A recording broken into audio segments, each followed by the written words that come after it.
Spiritual channel ప్రేక్షకులందరికీ కూడా నా మనఃపూర్వకంగా నమస్కారాలు. కార్తీక మాసం యొక్క విశిష్టత ఏమిటి? ఏ ఏ దేవతల్ని ఈ మాసంలో పూజించాలి? ఎవరిని అర్చిస్తే అత్యధికమైనటువంటి శుభాలు మనుషులు పొందగలుగుతారు? ఇందులో వచ్చేటువంటి పుణ్యతిథులు ఏమిటి? వాటి విశిష్టత ఏమిటి? వీటన్నింటి గురించి సంక్షిప్తంగా మనం వివరించుకుందాం. మనం చాంద్రమానాన్ని అనుసరిస్తాం జ్యోతిష్ శాస్త్రం ప్రకారం. చాంద్రమానము అంటే చంద్రుడి యొక్క నడకను అనుసరించి, మానము అంటే కొలత అని చెప్పిన అర్థం. ఇక్కడ చంద్రుడి యొక్క ప్రయాణాన్ని, గమనాన్ని అనుసరించి చెప్పేటువంటిది చాంద్రమానం. అయితే మనం ఇప్పుడు కార్తీక మాసంలో ప్రవేశించాం కాబట్టి అసలు ఈ మాసానికి ఈ పేరు ఎట్లా వచ్చింది అని నేను ఆలోచించినట్లయితే, పౌర్ణమి నాడు ఏ నక్షత్రం కనుక ఉన్నట్లయితే, 27 నక్షత్రాలలో ఏ నక్షత్రం కనుక ఉన్నట్లయితే ఆ మాసాన్ని ఆ పేరుతోనే వ్యవహరిస్తూ ఉంటారు. ఉదాహరణకి ఇది కార్తీక మాసము. కృత్తికా నక్షత్రం పౌర్ణమి రోజు కనుక ఉన్నట్లయితే ఈ మాసాన్ని కార్తీక మాసము అని చెప్పి నేను అంటాం. చిత్రా నక్షత్రం ఉన్నదనుకోండి, దాన్ని చైత్ర మాసము అంటాం. ఇట్లాగా వరుసగా నెలల యొక్క పేర్లు మనకి వాడుకలోకి వచ్చినాయి. ఈ మాసంలో ఎన్నో ప్రతిరోజు కూడా దాదాపుగా పుణ్యప్రదమైనటువంటి రోజులే. మన సనాతన ధర్మంలో ప్రధానంగా పూజలు, వ్రతాలు, నోములు, దానాలు, దీక్షలు ఇటువంటివన్నీ కూడా ఏ విశిష్టమైనటువంటి సందర్భాలు వచ్చినప్పటికీ కూడా వీటిని అధికంగా చెప్తారు.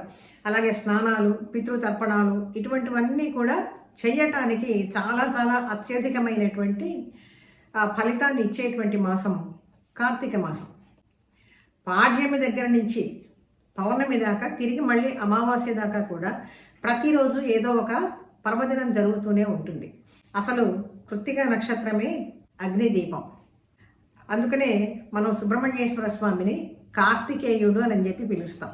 ధర్మ, అర్థ, కామ, మోక్షాలు, చతుర్విధ పురుషార్థాలు అని చెప్పుకుంటాం. పరమాత్మకి ఎంత చేరువగా మనం వెళ్ళగలము అనేటువంటి విధానాన్ని రూపొందించడానికే ఇన్ని పండగలు, ఇన్ని సంప్రదాయాలు, ఇన్ని ఉత్సవాలు, ఇన్ని కూడా మనకి ఈ మన హిందూ ధర్మంలో ఏర్పడటానికి ప్రధానమైనటువంటి కారణం. ఇందులో దీపము, స్నానము, ఆలయ దర్శనము, స్తోత్ర పఠనము, దేవాలయాల్లో కనీసం ప్రదక్షిణ చేసిన అది కూడా, ఆ తర్వాత దానాలు, వ్రతాలు, వనభోజనాలు ఇటువంటివి ఏదైనా సరే ఉపయోగకరంగా ఉండేటువంటివి, భగవంతుడి మీద ప్రీతికరంగా ఉండేటువంటివి, భగవంతుడికి ప్రీతిని కలిగించేటువంటివి, సంతోషాన్ని కలిగించేటువంటివి, ఇవన్నీ కూడా చాలా చాలా ప్రధానంగా చెప్తారు. పాడ్యమి తిథి దగ్గర నుంచి కూడా కార్తీక మాసంలో విశిష్టమైనటువంటిది. మొట్టమొదటిది దీపావళి అమావాస్య వెళ్ళిపోయిన తర్వాత కార్తీక మాసం మొదట్లోనే వచ్చేటువంటి తిథి పాడ్యమి. పాడ్యమి, విదియ, చవితి, పంచమి, అలాగే పౌర్ణమి, 2 ఏకాదశులు, 2 చతుర్దశులు అంటే శుక్లపక్షంలో వచ్చేటువంటివి, కృష్ణపక్షంలో వచ్చేటువంటివి అన్నీ కూడా సోమవారాలు, ఇవన్నీ కూడా చాలా చాలా పవిత్రమైనటువంటి పుణ్య తిథుల్లాగానే మనకి చెప్తారు. ఈ పవిత్రమైనటువంటి రోజుల్లో ఏ చిన్నది, ఒక దానం కానీ, ఒక దీపం కానీ, ఒక నోము కానీ, ఒక వ్రతం కానీ, లేకపోతే ఒక దివ్యమైనటువంటి కథ మనం పారాయణ చేయటం కానీ, ఒక స్తోత్ర పారాయణం కానీ, లేకపోతే ఏదో శ్రవణం చేయటం కానీ, గుడికి వెళ్ళి ప్రదక్షిణ చేయటం కానీ, అభిషేకాదులు కానీ, ఇటువంటివి ఏది చేసినా అక్కడ ఉపవాసం ఉండటం కానీ, ఇటువంటివన్నీ కూడా అత్యధికమైనటువంటి ఫలితాన్ని ఇస్తాయి. ఏ ఒక్కరోజు చేసినా కూడా మాసమంతా చేసినటువంటి ఫలితాన్ని కూడా మనకు అందిస్తాయి. అంత పుణ్యప్రదమైనటువంటి రోజులు కార్తీక మాసం. మొట్టమొదటిది బలిపాడ్యమి అని చెప్పి నేను అంటారు. ఏమిటి ఇదేంటే, ఎప్పుడో కృతయుగంలో వామనమూర్తిగా అవతరించినటువంటి విష్ణువు బలిచక్రవర్తిని పాతాళానికి అణగదొక్కినటువంటి రోజట. ఆ తర్వాత వచ్చేటువంటిది విదియ. విదియ అంటే 2వ రోజు అనమాట. ఈ 2వ రోజుకు ఉండేటువంటి పేరు ఏమిటి అంటే యమ విదియ అని పేరు, లేకపోతే భగిని హస్త భోజనము అని అంటారు. మన తెలుగు రాష్ట్రాల్లో సాధారణంగా అన్నదమ్ములు, అక్కచెల్లెళ్ళు ఉండేటువంటి ఇళ్లల్లో అన్నగారో తమ్ముడో ఎవరో ఒకళ్ళు వెళ్ళి ఆ చెల్లెలి ఇంట్లో భోజనం చేస్తారు. భోజనం చేసి ఆశీర్వదించి మంచి బట్టలు అవి ఇచ్చి ఆ చెల్లెల్ని ఆశీర్వదించి నేను నీకు రక్షగా ఉంటాను అని చెప్పి నీవు సుమంగళిగా కలకాలం వర్ధిల్లు అని చెప్పి దీవించేటువంటి రోజు. ఇలాగా మానవ సంబంధాలు, కుటుంబ సంబంధాలు మెరుగుపడటానికి ఉపయోగపడేటువంటి రోజు ఈ భగిని హస్తభోజనము అనేటువంటిది. ఆ రోజు షట్రసోపేతంగా భోజనం పెట్టాలి చెల్లెలు కానీ అక్క కానీ అన్నగారికో తమ్ముడికో ఎవరికైనా సరే. అంటే కుటుంబ బాంధవ్యాలు అనేటువంటివి బలపడటానికి ఉపయోగపడేటువంటి రోజు. ఇంకా చవితి, ఈ చవితినే నాగుల చవితి అని చెప్పి చాలా చాలా ప్రసిద్ధమైనటువంటి రోజు. ఈ నాగుల చవితి విశిష్టత ఏమిటి అంటే అందరూ కూడా ఆడవాళ్ళంతా స్త్రీలంతా కూడా వెళ్ళి పుట్టలో పాలు పోస్తూ ఉంటారు. ఎందుకని ఈ విధంగా చేస్తారు అంటే వారి వారి సంతతి పిల్లలంతా కూడా ఎటువంటి దోషాలు లేకుండా చక్కగా సంతోషంతో ఉండాలి అని చెప్పినని, ఎవరికి ఎటువంటి ఆపదలు రాకుండా ఉండాలని. మనకి దివ్య సర్పాలు వేరే ఉంటాయి, సాధారణ సర్పాలు, సాధారణమైనటువంటి పాములు ఉంటాయి. ఏ పుట్టలో ఏ పాము ఉందో అని చెప్పినని మనం అనుకుంటాం. అంతని కనిపించినటువంటి ప్రతి పుట్ట దగ్గరికి కూడా వెళ్ళకూడదు. మన సనాతన ధర్మంలో చాలా చాలా విశేషాలు ఉన్నాయి. ఆ తర్వాత ఇంకా ఏకాదశులు, శుద్ధ ఏకాదశి, బహుళ ఏకాదశి, ఇవన్నీ కూడా చాలా ప్రధానమైనటువంటివి. శివుణ్ణి ప్రత్యేకంగా ప్రతి సోమవారము కూడా రుద్రాభిషేకంతో, నమకము చమకము వీటితో రుద్రాధ్యాయంతో అభిషేకాలు చేస్తారు. ప్రతి శివాలయంలో కూడా జరుగుతూ ఉంటుంది. ప్రధానంగా కార్తీక మాసం అనేటువంటిది శివుడి ప్రధానమే కాదు, వైష్ణవ విష్ణుమూర్తి ప్రధానం కూడా. శివ కేశవులకి ఇద్దరికీ కూడా అభేదాన్ని చూపించేటువంటి మాసము. ఇద్దరికి తారతమ్యం అనేటువంటిది లేదు, ఇద్దరికి భేదం అనేటువంటిది లేదు, ఇద్దరూ ఒకటే. శివాయ విష్ణు రూపాయ శివరూపాయ విష్ణవే అని చెప్పి చెప్పుకుంటాం. శివుడే విష్ణువుగా ఉంటాడు, విష్ణువే శివుడుగాను ఉంటాడు. కాబట్టి శివుణ్ణి అర్చించినా అదే ఫలితం వస్తుంది, విష్ణువుని అర్చించినా కూడా అదే ఫలితం వస్తుంది. ఇంకొక ప్రధానమైనటువంటి విషయం ఏమిటి అంటే దీపం. కృత్తికా నక్షత్రమే అగ్ని నక్షత్రము అని చెప్పి మనం మొదట్లోనే చెప్పుకున్నాం. అందుకని అగ్ని ప్రధానం ఇక్కడ. అందులో దీపానికి ఎందుకు ప్రధానము అంటే దీపంలో ఉండేటువంటి విశేషం ఏమిటి అంటే మనం దీపాన్ని వెలిగించామనుకోండి, అది ఏ ఒక్క దిక్కుకో కాంతిని ఇవ్వదు, మొత్తం అన్ని వైపులా కూడా తన వెలుగును వ్యాపింపచేస్తూ ఉంటుంది. చీకట్లు తొలగి జ్యోతులని ప్రకాశింపచేస్తూ ఉంటుంది. ఎంతకాలం నుంచి ఉండేటువంటి చీకట్లైనా సరే ఒక్క దీపం వెలిగించగానే అవన్నీ కూడా ఒక క్షణంలో పోతాయి. దీపం జ్యోతి పరబ్రహ్మ దీపం సర్వతమోపహం దీపేన సాధ్యతే సర్వం దీపం జ్యోతి నమోస్తుతే అని చెప్పని ప్రార్థిస్తూ ఉంటారు. దీపం సాక్షాత్తుగా పరబ్రహ్మ స్వరూపము అని చెప్తూ ఉంటారు. అంటే పరబ్రహ్మ ఏం చేస్తాడు, పరమాత్మ ఏం చేస్తాడు? పరమాత్మ ఎప్పుడు కూడా జ్ఞానాన్ని మనకి అందిస్తాడు, ఆనందాన్ని అందిస్తూ ఉంటాడు. చీకటిని, మనలో జన్మ జన్మల నుంచి పేరుకుపోయి ఉండేటువంటి చీకటిని నశింపచేస్తాడు పరమాత్మ. ఆ పరమాత్మ జ్ఞానం కనుక మనం తెలుసుకున్నట్లయితే. అందుకని ఈ ప్రపంచంలో పరమాత్మ స్వరూపం కానిదంటూ ఏది కూడా లేదండి. ఇది ముందుగా మనం గుర్తుపెట్టుకోవాలి. అందుకనే చెట్టుకైనా నమస్కరిస్తాం, పుట్టకైనా నమస్కరిస్తాం, రాయికైనా, దేనికైనా సరే, కొండకైనా, ఎక్కడైనా సరే, ప్రతి చోట కూడా ఇది విష్ణు స్వరూపంగా భావించు, పరమాత్మ స్వరూపంగా భావించు. ఇది అసలు మన హిందూ ధర్మం యొక్క ప్రధానమైనటువంటి ఉద్దేశం. ఎక్కడో ఒక్క చోటనే భగవంతుడు ఉంటాడు అని కాదు. సర్పాల్లో కూడా దివ్యమైనటువంటి సర్పజాతులు కొన్ని ఉంటాయి.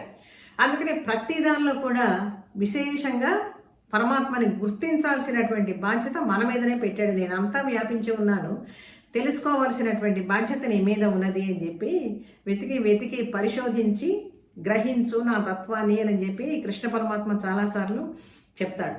అయితే ఈ దీపం ఎలా వెలిగించాలి, ఎప్పుడు వెలిగించాలి అని అంటే సాధారణంగా ప్రదోష సమయంలో దీపం మనం వెలిగిస్తాం. ప్రదోష సమయము అంటే ఏంటి? దోషంతో కూడిందని కాదు, రాత్రి ప్రారంభం కాబోయే ముందు కాలాన్ని మనం ప్రదోష సమయము అంటాం. ఈ దీపం అప్పుడు, అది కాక ఋతువుల్ని అనుసరించి కార్తీక మాసంలో చాలా త్వరగా చీకటి పడుతూ ఉంటుంది. ఆ చీకటి ఎక్కువయ్యేటువంటి రోజులు, వెలుగు తక్కువగా ఉండేటువంటి రోజులు. అందుకని ఆ సంధ్యా దీపాన్ని మనం వెలిగిస్తాం. ఇది కూడా ఎక్కడ పెట్టాలి? దేవుడి దగ్గర పెట్టాలి, తులసి చెట్టు దగ్గర పెట్టాలి. వాకిలి ముందు పెట్టాలి. వాకిలి ముందు ఎందుకు పెట్టాలి అంటే గడప మీద పెట్టినటువంటి దీపం, గడప దగ్గర పెట్టినటువంటి దీపం బయటికి కాంతినిస్తుంది, లోపలికి కాంతినిస్తుంది. దేంతో వెలిగించాలి? ఆవు నేతితోనా, తైలంతోనా? అంటే ప్రధానంగా తైలము అంటే నువ్వుల నూనె అని అర్థం. తిలల నుంచి తీసిందే తైలము. ఇంకొక న్యాయం కూడా ఉంది మనకి. ఏమిటా న్యాయము అంటే ద్వార్దేహళి దీప న్యాయము అని.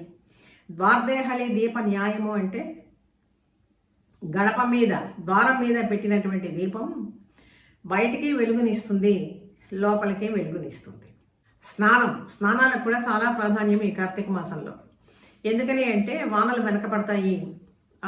చంద్రుడిలో, చంద్రకిరణాల్లో ఔషధియుక్తమైనటువంటి గుణాలు చాలా అధికంగా ఉంటాయి. అందుకనే కార్తీక మాసంలో చంద్రుడు చాలా చాలా ఆహ్లాదకరంగా ఉంటుంది. వెన్నెల చాలా పెద్దగా కూడా కనపడతాడు చంద్రుడు. ఆ కిరణాల్లో వచ్చేటువంటి ఆ గుణాలన్నీ కూడా రాత్రిపూటనే కదా చంద్రుడు ప్రకాశించేది. అందుకని నీరు చాలా అమితంగా గ్రహిస్తుంది. అందుకని సూర్యోదయం కాకముందే ఆ నీటితో స్నానం చేయండి అని చెప్పని అంటారు. బావుల్లో కానీ, లేదు నదీ తీరాల్లో కానీ, సముద్ర జలాల్లో కానీ స్నానం చాలా ప్రధానం. ఎందుకంటే ఇవి అమితంగా ఆకర్షిస్తాయి, నదులు కానీ సముద్ర జలాలు కానీ. మరి అందరూ నదుల దగ్గరికి పోలేరు, సముద్రాల దగ్గరికి పోలేరు.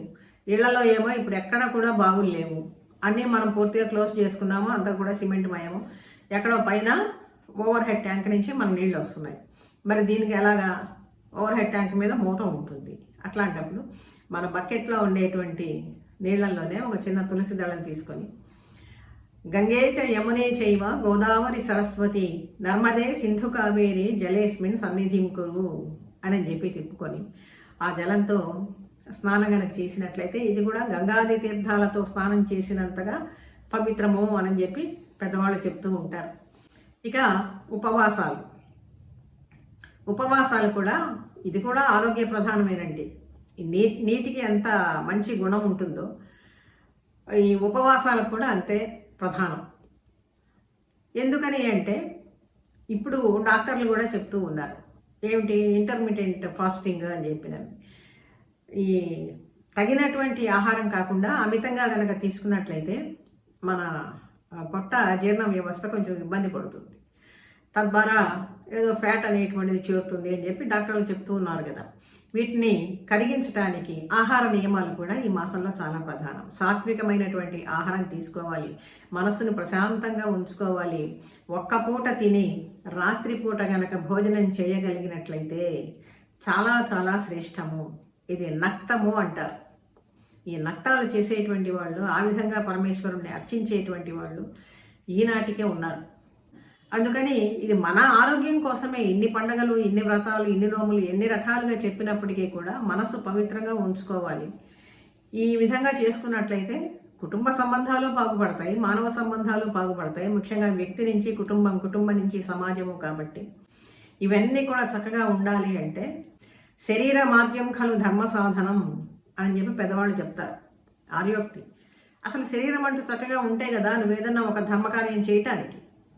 అందుకని శరీర ఆరోగ్యం అనేటువంటిది చాలా ప్రధానం కదా అని చెప్పి ఎంత ఆరోగ్య రహస్యాలన్నీ కూడా ఇందులో పెట్టారు చూడండి. ఒక ధర్మం, ఒక ఆచారం మనకి వాడుకలోకి వచ్చిందంటే ఇవన్నీ కూడా ఉన్నాయి. ఇక దానం కూడా చాలా ప్రధానంగా చెప్తారు. ఇవ్వటం నేర్చుకోవాలి, ఎంతసేపు తీసుకోవటమే కాదు కదా. సమాజంలో మనతో జీవించేటువంటి వాళ్ళు చాలామంది ఉంటారు. ఎవరెవరి శక్తి అనుసారము భక్తిపూర్వకంగా, ప్రేమపూర్వకంగా దానం చేయాలి. ఎక్కడ నుంచి ఎక్కడ వరకు చెప్పారు అంటే ఓపిక ఉంటే భూదానం చేయి, సువర్ణ దానం చేయి, రజతం దానం చేయి, వస్త్రాలు దానం చేయి అని చెప్పి వరుసగా చెప్పుకుంటూ వచ్చారు. అయితే ఇప్పుడు సువర్ణదానము, భూదానము ఇటువంటివన్నీ కూడా సామాన్యులు ఎవరు కూడా చేయలేరు. అందుకని వాటి జోలి మనం అక్కర్లేదు. ఏది ఉంటే అది నువ్వు ఏది ఇవ్వగలిగితే ఇతరులకి, దేనివల్ల ఇతరులు సంతోషించగలుగుతారో ఆ విధంగా దానం చేయవచ్చు. కనీసం ఇప్పుడు దానము అంటే పశుపక్షాదులకు కూడా ఆహారం ఇవ్వటం కూడా దానం కిందే వస్తుందండి. ఒక మంచి సత్బ్రాహ్మణుని పిలిచి, సంధ్యావందనం చేసుకునేటువంటి బ్రాహ్మణుని పిలిచి స్వయం పాకం ఇవ్వటం కూడా దానమే. వస్త్రాలు దానం చేయొచ్చు. అలాగే చీమలు, చిన్న చిన్న పిట్టలు ఇటువంటివి వస్తాయి. వాటికి ఆహారం పెట్టినా కూడా, పశువులకు ఆహారం పెట్టినా కూడా ఇది కూడా చాలా ఉత్తమమైనటువంటి ఫలితాన్ని ఇస్తుంది అని చెప్పారు. ఏది దానం కాదండి. వస్త్రాలు అవసరం ఉన్నటువంటి వాళ్ళకి వస్త్రదానం చేయవచ్చు. ఇలాగ ఏదైనా సరే నీ శక్తి అనుసారము, నీ శక్తిని బట్టి, లేనిపోయినటువంటి ఆరాటాలకు పోయి అతిగా ఏది కూడా చెయ్యక్కర్లా. ఈ విధంగా దీపము, స్నానము, ఉపవాసము, దానము, ఇక వ్రతాలు అందరూ కూడా పౌర్ణమికి సత్యనారాయణ స్వామి వ్రతం చేసుకుంటూ ఉంటారు. ఇది అమితమైనటువంటి పుణ్యప్రదమైనటువంటి విషయం. అలాగే కేదారేశ్వర నోములు తీర్చుకుంటూ ఉంటారు. ఈ విధంగా ఎన్ని రకాలుగా చూసినప్పటికీ కూడా కార్తీక మాసంలో ఏ చిన్న కార్యం చేసినా కూడా చాలా చాలా అది పుణ్యాన్ని మనకి అందిస్తూ ఉంటుంది. సర్వత్రా కూడా వ్యాపించినటువంటి వాడు పరమాత్మ. అన్ని మాసాల్లో కూడా తానే ఉన్నాడు. ఋతువుల రూపంలో తానే ఉన్నాడు. కాలస్వరూపంలో తానే ఉన్నాడు. అర్చన ఏ విధంగా చేయాలి? మనం పెద్ద పెద్ద దేవాలయాలకి వెళ్ళలేకపోవచ్చు, రద్దీగా ఉండొచ్చు. అటువంటప్పుడు ఇంట్లో కూర్చునే ఏదన్నా స్తోత్ర పఠనం చెయ్యి. శివలింగం ఉంటే అభిషేకం చేయవచ్చు. బిల్వదళ అర్చన, ప్రధానంగా బిల్వం చెప్తారండి. త్రిజన్మ పాప సంహారం ఏక బిల్వం శివార్పణం. ఈ బిల్వదళాలతో అర్చన చేయటం చాలా ప్రధానం. బిల్వదళమే ప్రత్యేకంగా ఎందుకు చెప్పారు? బిల్వం అంటే ఏంటి? మారేడు. మనం లక్ష్మీ అష్టోత్తరం చదివేటప్పుడు కూడా భాస్కరీం బిల్వ నిలయం వరారోహం యశస్విని అని వస్తుంది. ఆ తల్లి బిల్వ నిలయ, బిల్వప్రియ అంటే లక్ష్మీ సమృద్ధిగా ఉండేటువంటి గుణాలన్నీ కూడా బిల్వంలో ఉన్నాయి. మన శరీరానికి చాలా చాలా ఆరోగ్యప్రదమైనటువంటిది బిల్వము. అలాగే తులసి దళాలతో కూడా విష్ణువుని అర్చన చేయొచ్చు, శ్రీమాతని అర్చన చేయొచ్చు. నీకు ఇష్టదైవం ఎవరు ఉంటే వాళ్ళని ఆ రూపంతో ఆ విధంగా ధ్యానం చేయొచ్చు, అర్చన చేయొచ్చు, స్తోత్రం చేయొచ్చు, ఏదైనా సరే చేయొచ్చు. ఎందుకని? అసలు ఈ పంచభూతాల రూపంలో ఉండేటువంటి వాడు పరమాత్మ. అక్కడి నుంచే మనం అన్నీ, మన దేహం అంటూ కూడా ఏర్పడింది. ఏమీ రాదు, భక్తి ప్రధానం. ఏది కూడా మనం చెయ్యలేము అని చెప్పి భావించామనుకోండి, శరీరం అచేతనమైనటువంటి స్థితిలో ఉంది, కానీ మనసు పనిచేస్తూ ఉంది. మంచం మీద నుంచి కదలలేనటువంటి స్థితిలో ఉన్నటువంటి వాళ్ళు ఎవరైనా కనుక ఉన్నారనుకోండి, ఏం చేయాలి? వాళ్ళు మాకెలాగా అని చెప్పినంటే మానస పూజలు కూడా చెయ్యొచ్చు.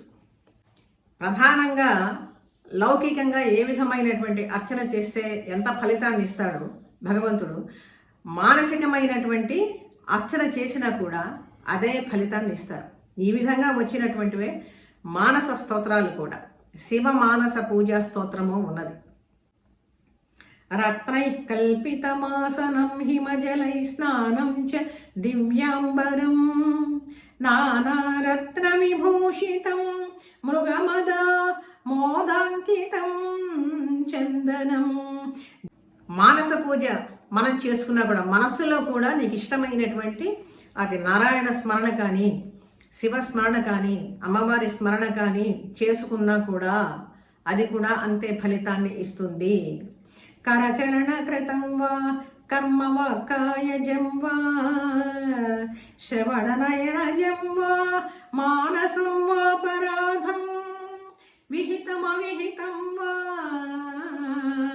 సమ్మమేత క్షమస్వ శివ శివ కరుణాబ్ధే శ్రీ మహాదేవ శంభో. కరచరణాది అవయవాలతో ఎన్ని పాపాలు చేశానో తెలియదు ఈశ్వర.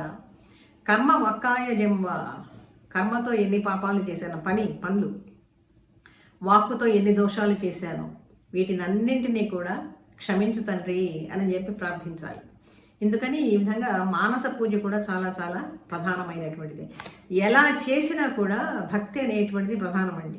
భగవద్గీతలో స్వామి ఒకటే చెప్తాడు, భక్త్యాత్మనన్యయ శక్య అహమేవం విధోర్జున జ్ఞాతుం ద్రష్టుం చ తత్వేన ప్రవేశం చ పరంతప అని చెప్తాడు.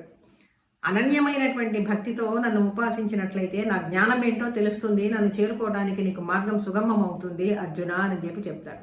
కాబట్టి ఏదైనా సరే మానసికమైనటువంటి ప్రశాంతత కోసం మనిషి ఒక ఉన్నతమైనటువంటి మార్గాలని చేరుకోవటానికి కోసము, మనల్ని మనం ఉద్ధరించుకోవటానికని మనకి ఇన్ని పండుగలు, ఇన్ని మాసాలు, ఇంత ప్రాధాన్యమైనటువంటిది ప్రతి చోట కూడా చెప్పబడింది.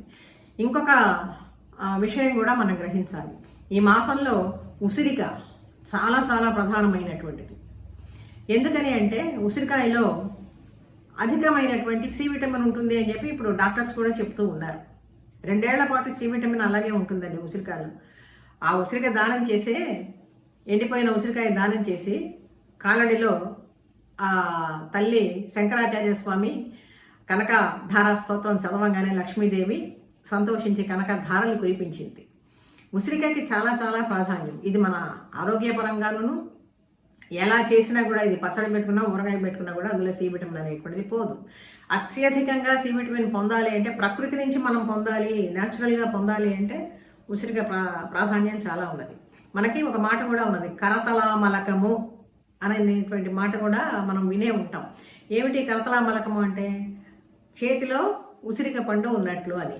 అంటే ఏంటి? ఉసిరిక సర్వరోగ నివారణ కింద భావించాలి.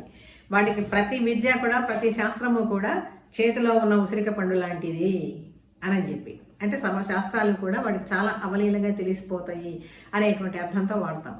కాబట్టి ఆమ్లకము అనేటువంటిది కూడా మన ఈ పండ్లల్లో కూడా చాలా విశేషమైనటువంటి ప్రాధాన్యం కలిగినటువంటిది. ఇక వనభోజనాలు కూడా కార్తీక మాసంలో చాలా చాలా విశేషంగా ఉంటాయి. ఎందుకని? ఇక్కడ వనము అంటే అరణ్యాలు. మామూలుగా చెప్పాలి అంటే అరణ్యాలు ఇప్పుడు ఎక్కడ ఉన్నాయండి అని చెప్పినంటే, ఇదంతా కూడా ఎందుకు పెట్టారు? ఆ దివ్యమైనటువంటి ఔషధియుక్తమైనటువంటి చెట్లు ఉంటాయి. ఉసిరిక కానీ, మేడి కానీ, తర్వాత జువ్వి కానీ, వేప కానీ, రావి కానీ, ఇటువంటి దివ్యమైనటువంటి చెట్లు ఉంటాయి. ఉసిరిక ప్రధానంగా ఆ ఉసిరిక చెట్టు కింద అప్పటికప్పుడు పరమాత్మకి పూజ చేసుకొని దాన్ని ప్రసాదంగా మనం స్వీకరించి మన ఊరంతా కూడా కలిసి, సమాజం అంతా కూడా కలిసి ఆనందంగా భోజనాలు చేయడానికి ఏర్పాటు చేసినటువంటిదే మన భోజనాలు. అంటే ఏంటి? వ్యక్తి నుంచి సమాజం దాకా, ఊరి దాకా, అన్ని చోట్ల విధంగా మానవ సంబంధాలు, కుటుంబ సంబంధాలు మెరుగుపడటానికి చాలా చాలా ఉపయోగకరమైనటువంటిది ఈ కార్తీక మాసం. ఒకటి మాత్రం తప్పనిసరిగా గుర్తుపెట్టుకోవాలి, ఇది శైవ ప్రాధాన్యమా, విష్ణు ప్రాధాన్యమా అని కాదు. ఏది చేసినా కూడా మనం సంఘ శ్రేయస్సును దృష్టిలో పెట్టుకునే మన శాస్త్రాలన్నీ కూడా చెప్తాయి. తద్వారా వ్యక్తి ఉద్ధరణ కోసం కూడా చెప్తాయి. పోతనగా లాంటి మహాకవి కూడా భాగవతంలో ఏం చెప్తాడు? చేతులారంగ శివుని పూజింపడేని, నోరు నవ్వంగ హరికీర్తి నుడువడేని, దయయు సత్యంబులోనుగా తలపడేని, కలుగనేటికి తల్లుల కడుపు చేటు. భాగవతం రాసినటువంటి, పోతన గారు రాసినటువంటి పద్యం.